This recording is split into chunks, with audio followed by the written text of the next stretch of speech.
লালকেল্লা থেকে বেরিয়ে এবার চলে আসলাম আমরা ইন্ডিয়া গেটে। তো এটা হলো ইন্ডিয়া গেটের মানে আমরা পিছন দিকে নেমেছিলাম। তো ওখান দিয়ে আমরা এন্ট্রি করছি। তো ডান সাইডে পড়ে গেল ইন্ডিয়া গেট। তো অপোজিট সাইডে হলো যে যারা যারা শহীদ হয়েছে তাদের সব দেয়ালের নাম লেখা আছে। তো ভিতরে একটু সমাধিও নয়, নাম লেখা আছে। ভিতরে প্যারেড ট্যারেড হয়।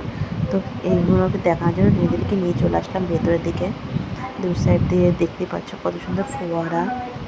আর এখানটা পুরো অন্ধকার, আর লাইটিংগুলো করা হচ্ছে এত অসাধারণ লাগছে। তারপরে আমরা চলে আসলাম নিচের দিকে। এই যে এখানটাতে তোমরা আমার আগের ভিডিওতে দেখেছো, যারা যারা আমার আগের চ্যানেলে তোমরা ছিলে তারা তো দেখতে পেয়েছো যে এখানে প্যারেড হচ্ছিলো। তো সেই ভিডিওটা আমি করেছিলাম আগের ব্লগে। তো আমরা এদিকে আর ঢোকা হয়নি। তো আজকে আমি এদিকে ঢুকে পড়লাম।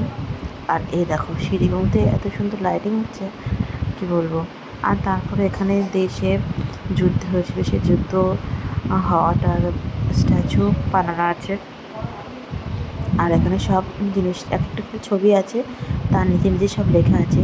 এই যে মিস্টার পড়ছে, আর এই যে আমার ছেলেকে নিয়ে আমার বোন দাঁড়িয়ে আছে, আমার মাও দেখছে।